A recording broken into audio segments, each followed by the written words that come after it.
കഞ്ചാവുമായി പിടിയിലായ ഡിവൈഎഫ്ഐ പ്രവർത്തകനെ രക്ഷിക്കാൻ പോലീസ് ഒത്തുകളി എന്ന ആരോപണം അളവ് കുറച്ച് കാണിച്ച് പ്രതിക്ക് ജാമ്യം നൽകിയെന്ന് ആരോപിച്ച് യൂത്ത് കോൺഗ്രസ് പ്രവർത്തകർ അടൂർ പോലീസ് സ്റ്റേഷനിലേക്ക് മാർച്ച് നടത്തി. അതേസമയം 3 ഗ്രാം കഞ്ചാവ് പിടിച്ചെന്നാണ് പോലീസ് അറിയിക്കുന്നത്.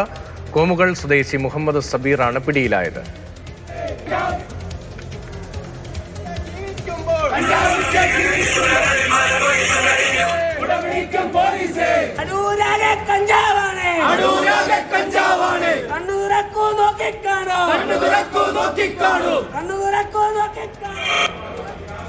CK അഭിലാൽ വിവരങ്ങളുമുണ്ട്. അഭിലാൽ, ഇപ്പോൾ പോലീസിനെതിരെ രംഗത്ത് വരികയാണല്ലോ യൂത്ത് കോൺഗ്രസ് പ്രവർത്തകർ. വിഷയത്തിന് രാഷ്ട്രീയ നിറം കൂടി കൈവന്നിട്ടുണ്ട്. പോലീസിന്റെ ഉൾപ്പെടെ പ്രതികരണം എങ്ങനെയാണ്?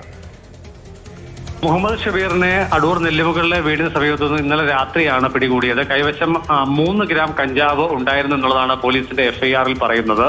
ഇതേ തുടർന്ന് ഇയാളെ അറസ്റ്റ് ചെയ്യുകയും പിന്നീട് പോലീസ് സ്റ്റേഷനിൽ നിന്നും ജാമ്യത്തിൽ വിട്ടയക്കുകയും ചെയ്തു. എന്നാൽ യൂത്ത് കോൺഗ്രസ് പ്രവർത്തകർ ഉയർത്തുന്ന ആക്ഷേപം മറ്റൊന്നാണ്. അളവിൽ കൂടുതൽ, അതായത് പോലീസ് FIR-ൽ പറയുന്നതിനേക്കാൾ കൂടുതൽ അളവിലുള്ള കഞ്ചാവ് മുഹമ്മദ് ഷബീറിന്റെ കൈവശം ഉണ്ടായിരുന്നെന്നും കേസ് പോലീസ് ഒതുക്കി തീർക്കുകയാണ് എന്നുമാണ് യൂത്ത് കോൺഗ്രസ് പ്രവർത്തകരുടെ ആക്ഷേപം.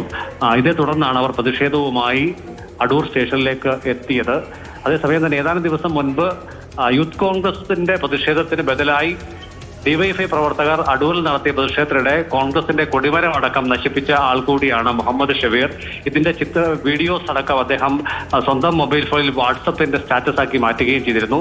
ഇതടക്കമുള്ള വിഷയങ്ങളാണ് മുഹമ്മദ് ഷബീറിനെതിരെ പരസ്യമായ പ്രതിഷേധത്തിനും അതോടൊപ്പം തന്നെ പോലീസ് സ്റ്റേഷനിലേക്ക് സമരം സംഘടിപ്പിക്കാനും യൂത്ത് കോൺഗ്രസ് പ്രവർത്തകരെ പ്രേരിപ്പിച്ചിട്ടുള്ളത്.